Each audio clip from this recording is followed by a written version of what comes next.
मैं परमेश्वर की आराधना करता हूं और आप लोगों के लिए परमेश्वर से प्रार्थना कर रहा हूं, क्योंकि आज आप सभी परमेश्वर के वचन सुनने के लिए यहां पर उपस्थित हुए हैं। मेरे साथ जुड़ने के लिए आपका बहुत बहुत धन्यवाद। और आज का वचन आपको आशीषित करेगा, ट्रस्ट मी, क्योंकि आज आप मानवीय जीवन के रहस्यों के बारे में सीखेंगे। मैं इस शिक्षा को पहले भी टुकड़ों में आपको बता चुका हूं, लेकिन आज मैं इस शिक्षा को पूरा करना चाहता हूं। क्या आपने कभी आश्चर्य किया कि आप इस संसार में क्यों रह रहे हैं और आपके जीवन का उद्देश्य क्या है? क्या हम यहाँ एक दुख में जीवन काटने के लिए जन्मे हैं? क्या हमारा जन्म केवल इसलिए हुआ कि हम आए और दुख तकलीफों में जीवन बिताएं और बूढ़े होकर मर जाएं? नहीं, परमेश्वर ने ऐसा जीवन जीने के लिए हमें नहीं बुलाया है। तो फिर कैसा जीवन जीने के लिए बुलाया है, इसी पर हम आज बात करेंगे, क्योंकि वास्तव में इसकी 6 चाबियां हैं जो इस जीवन के रहस्य को खोलती हैं। आइए हम परमेश्वर को आज के सुंदर वचन के लिए धन्यवाद दें और उसके वचन के प्रकाशन को समझने के लिए परमेश्वर से बुद्धि का प्रकाश मांगे। सर्वशक्तिमान सामर्थ्य प्रभु, मैं तेरी स्तुति और महिमा करता हूँ। मैं आज तेरी आराधना और स्तुति करता हूँ, क्योंकि तू अपने बेटे बेटियों से बात करता है और आज तू इस शिक्षा का इस्तेमाल करेगा अपने बेटे बेटियों से बात करने के लिए। और प्रभु, तू उन्हें जीवन के रहस्य को समझाएगा। पिता, इस शिक्षा को आशीषित कर। प्रभु यीशु, आज तेरे बेटे बेटियां अपने जीवन के उद्देश्य को समझ पाएं कि मेरा उद्देश्य क्यों इस पृथ्वी पर आया हूं और क्या है परमेश्वर का उद्देश्य और मेरा उद्देश्य। प्रभु, इन बातों को तेरे बेटे बेटियां आज गहराई के साथ समझने पाए। आज प्रभु, कोई भी शिक्षा से इन्हें ना रोके। आज कुछ भी पिता इन्हें समझने से ना रोके। प्रभु, हर एक कठिनाइयों को और हर एक दुर्बलताओं को मैं मसीह के क्रूस के नीचे रखता हूं और यीशु के सामर्थ्य में मैं प्रार्थना करता हूं, तेरे बेटे और बेटियों को यीशु की सामर्थ्य प्राप्त हो और आज इस शिक्षा को अपने जीवन में पूरी तरह से चरितार्थ करने पाएं, ताकि यह एक शिक्षा इनके जीवन को बदलने वाली शिक्षा बन जाए और इनके देखने का नजरिया भी बदल जाए। मुक्तिदाता प्रभु यीशु मसीह के सामर्थ्य नाम में मैं इस दुआ को मांगता हूं। आमीन और आमीन। हालेलुया। मैं मानव जीवन के रहस्य के बारे में आपको आज शिक्षा देने जा रहा हूं। अगर कहीं पर भी आपको कोई समस्या हो रही हो तो आप मुझे कमेंट कर सकते हैं। कमेंट करके मुझे बता सकते हैं कि मुझे इस चीज पर समझ नहीं आया। देखिए, मानव जीवन के रहस्य को 6 चाबियां खोलती हैं और उन 6 चाबियों में सबसे पहली चाबी का नाम है परमेश्वर की योजना। तो आइए हम पहली चाबी पर बातचीत करते हैं। मैं चाहता हूं कि आप इस शिक्षा को लिखते हुए चलें। पहली चाबी में मैं आपसे परमेश्वर की योजना के बारे में बात करने जा रहा हूं। इसे नोट करते हुए जरूर चलें। परमेश्वर की इच्छा है कि वह खुद को मनुष्य के द्वारा अभिव्यक्त करे। वह आपके माध्यम से खुद की पहचान कराना चाहता है। और रोमियो अध्याय 8 वचन 29 में लिखा है, क्योंकि जिन्हें उसने पहले से जान लिया है उन्हें पहले से ठहराया भी है कि उसके पुत्र के स्वरूप में हो, ताकि वह बहुत भाइयों में पहलोटा ठहरे। तो इस वचन से यह स्पष्ट हो जाता है कि परमेश्वर ने मनुष्य को अपने स्वरूप में बनाया है, यानी कि हम उसके पुत्र के स्वरूप में हो जाएं, ऐसा परमेश्वर चाहता है। और यह बात हम उत्पत्ति अध्याय 1 वचन 26 से भी स्पष्ट कर सकते हैं, क्योंकि इस वचन में लिखा है, फिर परमेश्वर ने कहा, हम मनुष्य को अपने स्वरूप के अनुसार अपनी समानता में बनाएं और वे समुद्र की मछलियों और आकाश के पक्षियों और घरेलू पशुओं और सारी पृथ्वी पर और सब रेंगने वाले जंतुओं पर जो पृथ्वी पर रेंगते हैं अधिकार रखें। चलिए इस वचन पर थोड़ा खुलकर बात करते हैं। और आपने कभी ग्लव्स यानी कि दस्ताने पहने होंगे, तो एक दस्ताना एक हाथ के ही स्वरूप में बनाया जाता है ताकि हाथ उस दस्ताने में समा सके। तो दस्ताना हाथ को व्यक्त करता है। इसी प्रकार से मनुष्य भी परमेश्वर के स्वरूप में बनाया गया है ताकि परमेश्वर को अपने में समाविष्ट करे। वह परमेश्वर को किस प्रकार समाविष्ट कर सकता है? परमेश्वर को अपने अंश के रूप में ग्रहण करने के द्वारा मनुष्य परमेश्वर को अभिव्यक्त कर सकता है। बाइबल में 2 कुरिन्थियों अध्याय 4:7 में हम पढ़ते हैं, परंतु हमारे पास वह धन मिट्टी के बर्तनों में रखा है कि यह असीम सामर्थ्य हमारी ओर से नहीं वरन परमेश्वर ही की ओर से ठहरे। इस वचन में यह बात क्लियर हो जाती है कि धन परमेश्वर है और मिट्टी के बर्तन हम हैं, जिसे परमेश्वर ने अपने प्रतिरूप में बनाया है। वचन कहता है असीम सामर्थ्य परमेश्वर की ही ओर से है जो हमें प्राप्त हुई है। तो परमेश्वर की योजना आपसे जुड़ने की है। मानव जीवन का पहला रहस्य परमेश्वर की योजना को पूरा करना है और परमेश्वर अपनी योजना आप में पूरा करना चाहता है। वह चाहता है कि आप उसको अपने अंदर रखें और उसको अंदर रखकर परमेश्वर को अभिव्यक्त करें। आई होप आप इतना समझ गए होंगे। चलिए अब बात करते हैं मानवीय जीवन के रहस्य को खोलने वाली दूसरी चाबी, उसका नाम है मनुष्य। जैसा कि मैंने आपको बताया कि परमेश्वर अपनी योजना आप में पूरी करना चाहता है, तो परमेश्वर आप में अपनी योजना पूरी करे इसके लिए परमेश्वर ने आपको एक बर्तन के रूप में बनाया और यह आपको बाइबल में मिलेगा। सब कुछ बाइबल में है। आओ हम रोमियो अध्याय 9 में चलें। मैं वचन 21 से 24 तक पढ़ूंगा। क्या कुम्हार को मिट्टी पर अधिकार नहीं कि एक ही लोंदे से एक बर्तन आदर के लिए और दूसरे को अनादर के लिए बनाए? तो इसमें कौन सी आश्चर्य की बात है कि परमेश्वर ने अपना क्रोध दिखाने और अपनी सामर्थ्य प्रकट करने की इच्छा से क्रोध के बर्तनों की जो विनाश के लिए तैयार किए गए थे बड़े धीरज से सही, और दया के बर्तनों पर जिन्हें उसने महिमा के लिए पहले से तैयार किया अपने महिमा के धन को प्रकट करने की इच्छा की, अर्थात हम पर जिन्हें उसने न केवल यहूदियों में से वरन अन्य जातियों में से भी बुलाया। जैसा कि मैंने आपको बताया कि हम एक बर्तन हैं, तो हम में यानी कि इस बर्तन में 3 भाग हैं। वो 3 भाग है देह, प्राण और आत्मा। पहला थिस्सलुनीकियों अध्याय 5:23 में बाइबल स्पष्ट रूप से कहती है, शांति का परमेश्वर आप ही तुम्हें पूरी रीति से पवित्र करे और तुम्हारी आत्मा और प्राण और देह हमारे प्रभु यीशु मसीह के आने तक पूरे और निर्दोष सुरक्षित रहें। अब इसमें जो देह होती है वह भौतिक संसार से कांटेक्ट करती है और अपनी शारीरिक वस्तुएं प्राप्त करती हैं। इसके बाद आता है प्राण। इसमें जो प्राण होता है वह मानसिक और मनोवैज्ञानिक परिमंडल से संपर्क करती है। सभी विचार और मन सब प्राण के अंतर्गत आते हैं।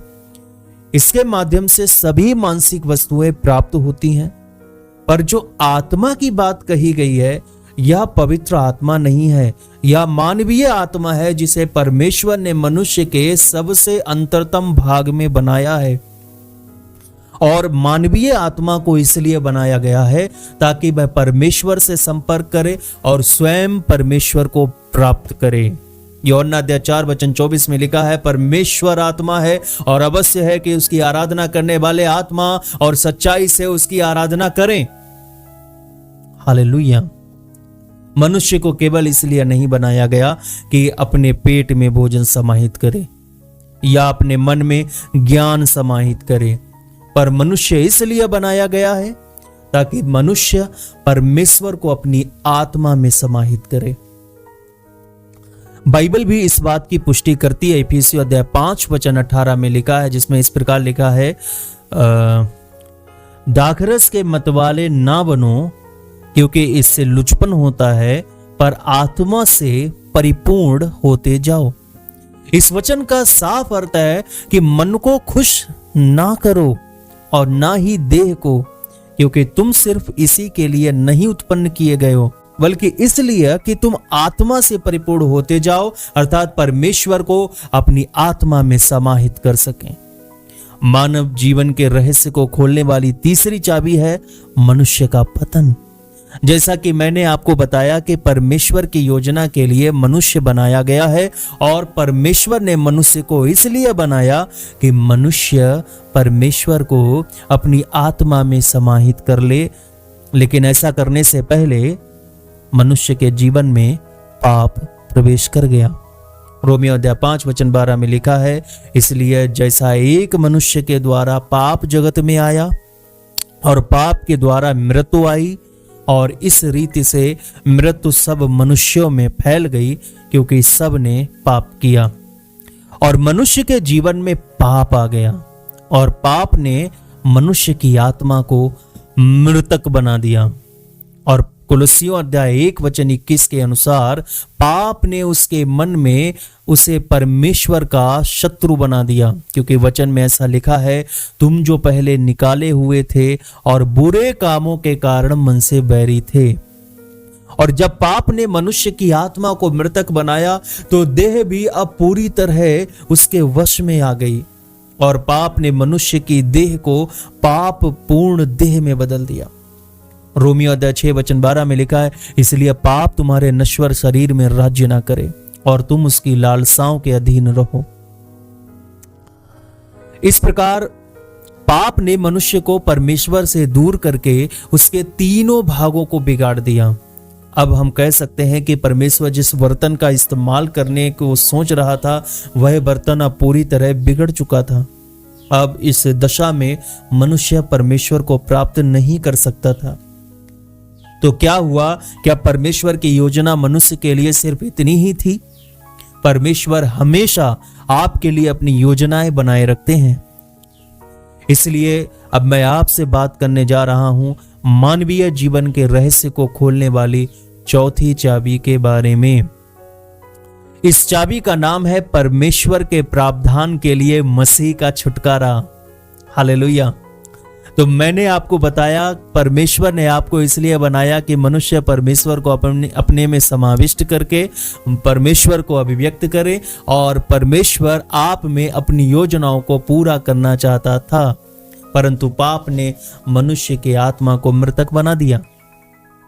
कुछ भी हो, मनुष्य का पतन परमेश्वर को उसकी मूल योजना पूरी करने से रोक नहीं पाया, क्योंकि परमेश्वर ने अपनी योजना पूरी करने के लिए सबसे पहले परमेश्वर मनुष्य बना।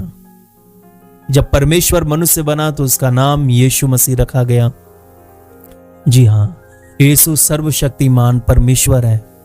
आओ हम इसे बाइबल से पढ़ते हैं, क्योंकि बाइबल सच्ची और प्रमाणिक है और पवित्र आत्मा के द्वारा हर एक वचन लिखा गया है।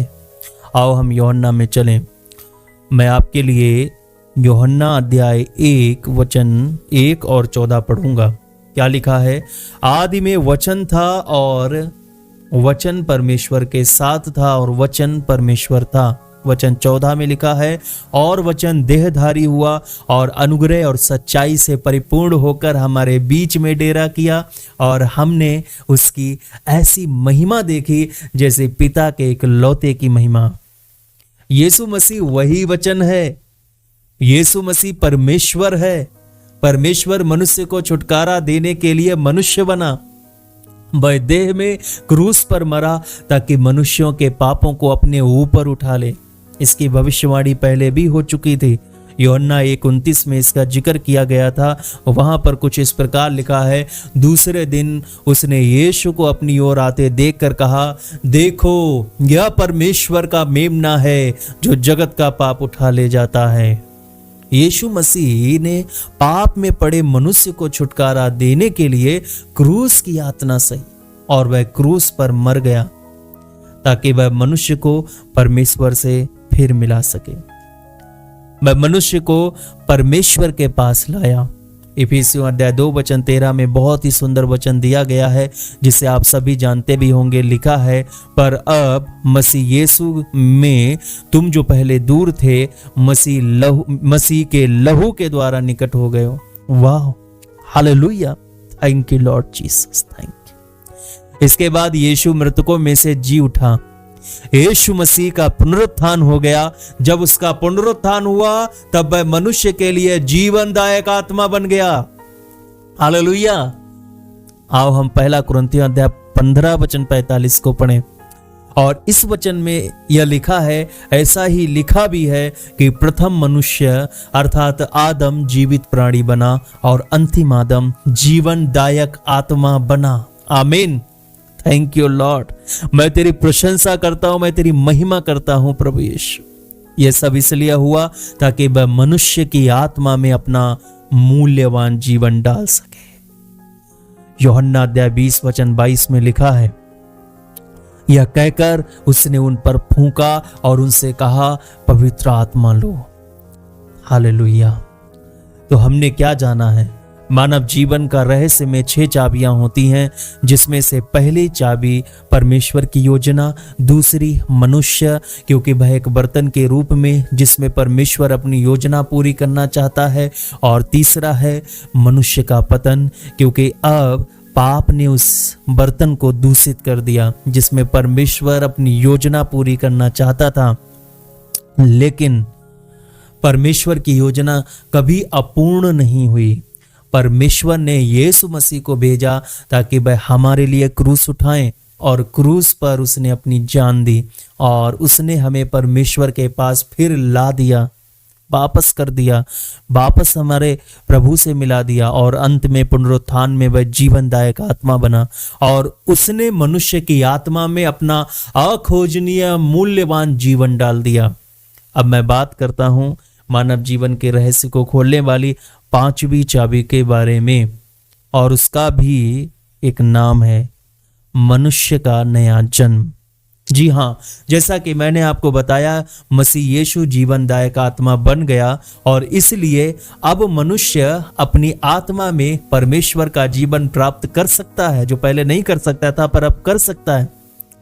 हमने परमेश्वर का जीवन पाया है। अगर आप यीशु मसीह में विश्वास करते हैं और उसे अपना जीवन देते हैं तो आप भी परमेश्वर के पास आएंगे और यीशु आप में अपना मुक्तिदायी आत्मा रखेगा और आप परमेश्वर के पास फिर वापस आ जाएंगे। और सिर्फ वापस ही नहीं बल्कि आप परमेश्वर का जीवन प्राप्त कर पाएंगे। वाह, हालेलुया।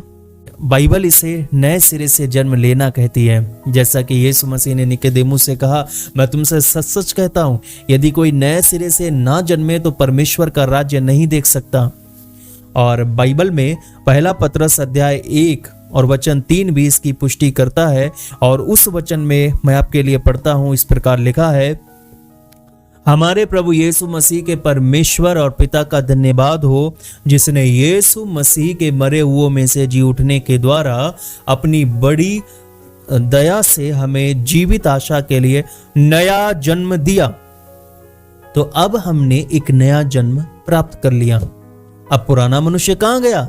बिल्कुल, वह पुराना मनुष्य नष्ट हो गया, लेकिन आप मसीह में एक नई सृष्टि हैं। और यीशु मसीह ने जैसा निकोदेमुस को सिखाया वही उसने हम में पूरा भी किया। उस जीवन को पाने के लिए बस एक छोटा सा काम करना है और यह आपके जीवन को बदल देगा। और वह यह काम है कि मनुष्य को इस जीवन को प्राप्त करने के लिए परमेश्वर के सामने मन फिराना और प्रभु यीशु मसीह में विश्वास करने की आवश्यकता है।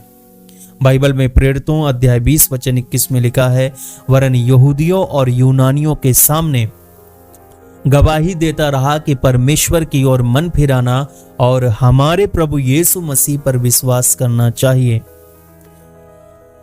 नया जन्म पाने के लिए प्रभु यीशु मसीह के पास जाएं और सच्चे हृदय से उससे प्रार्थना करें और अपनी उन सारी गलतियों के लिए प्रभु के सामने क्षमा मांग लें।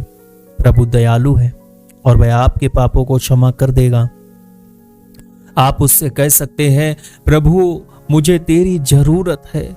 आप उससे कह सकते हैं, मेरे लिए मरने के लिए प्रभु तेरा धन्यवाद। मैं विश्वास करता हूं कि तू मरे हुओं में से जी उठा। आप प्रभु से कह सकते हैं कि प्रभु मैं अभी तुझे अपना उद्धारकर्ता के रूप में ग्रहण करता हूं।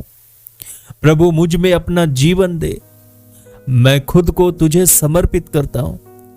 मेरे प्रियो, आपकी इस प्रार्थना से आप में परमेश्वर कार्य करेगा और आपके जीवन को बदल देगा।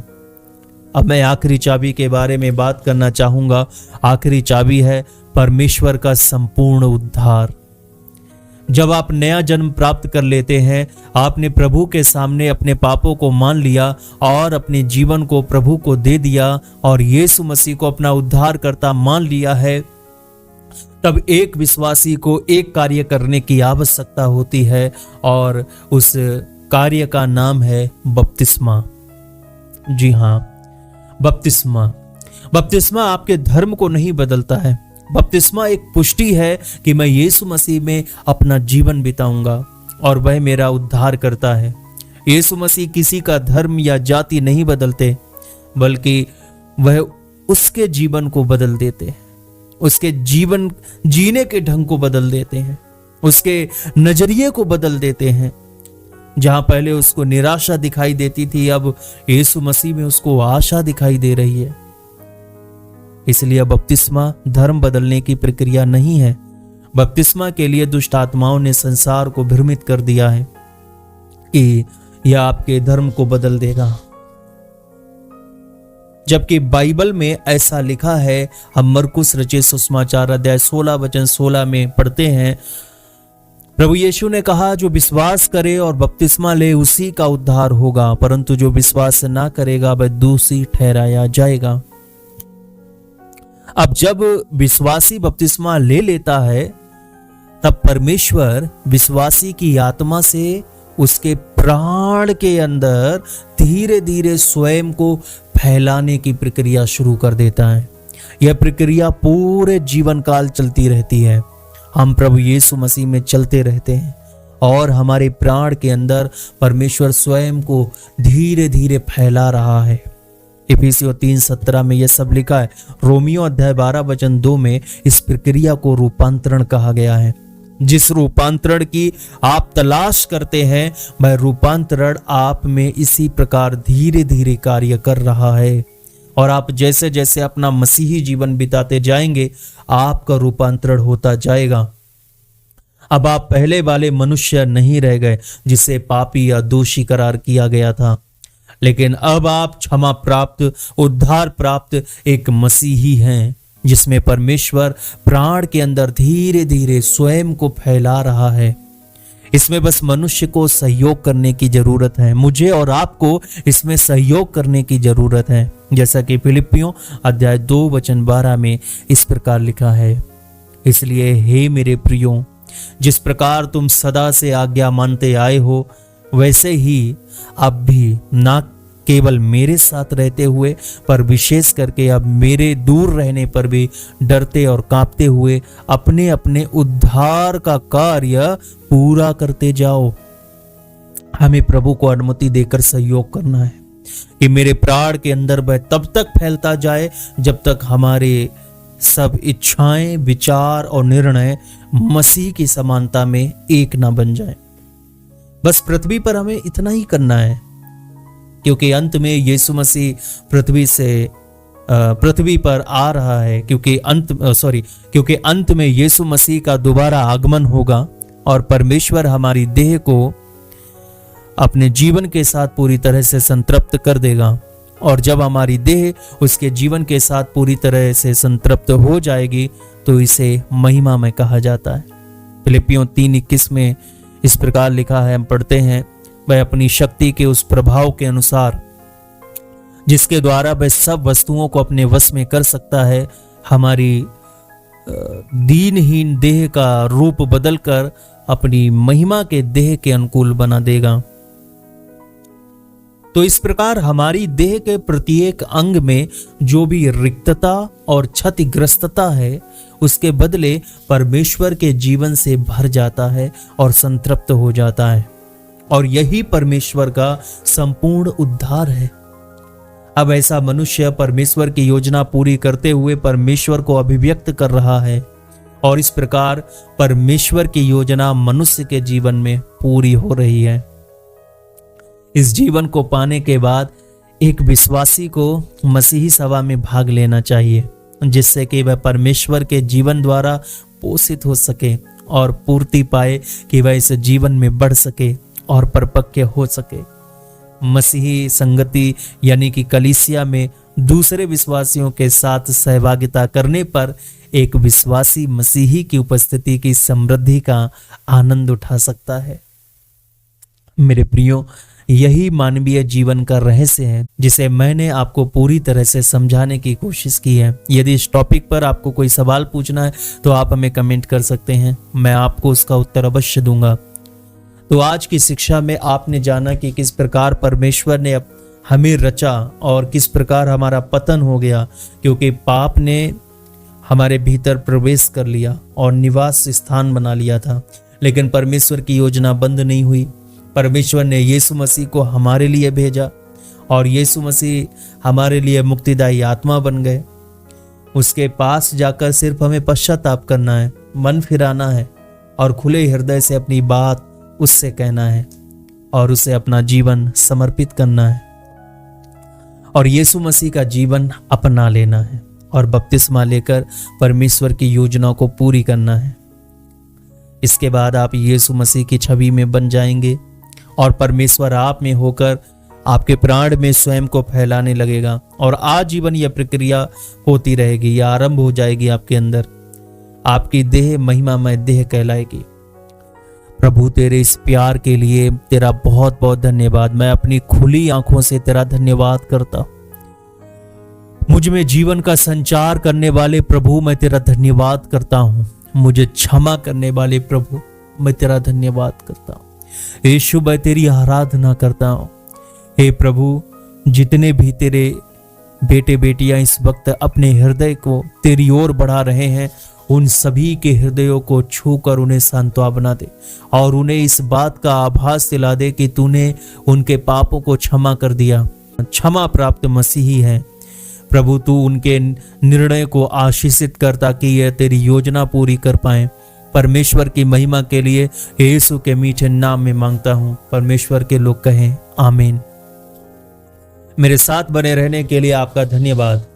अब यह समय है परमेश्वर के राज्य के लिए बोने का। आप में परमेश्वर जिन लोगों के भीतर अगुवाई कर रहा है, वह लोग अपने बीज को स्क्रीन पर दी गई जानकारी पर बो सकते हैं। मैंने कभी भी धर्मी को रोटी के लिए भीख मांगते नहीं देखा, कभी नहीं, क्योंकि परमेश्वर इसकी सुधि लेता है। धर्मी हमेशा अपने हाथों को खुला रखता है। बीज बोना धार्मिकता का एक चिन्ह है और जो वास्तव में बीज बोने की स्थिति में नहीं है, तो आप इस वीडियो को अपने सभी मित्रों के साथ शेयर कर सकते हैं ताकि उन लोगों तक पवित्र सुसमाचार पहुंचे। लेकिन यदि आप सक्षम हैं तो आप आगे आएं, प्रभु आपको ब्लेस करेगा। आपका धन्यवाद। मैं आपसे जल्द एक नई शिक्षा के माध्यम से मिलूंगा। शालोम।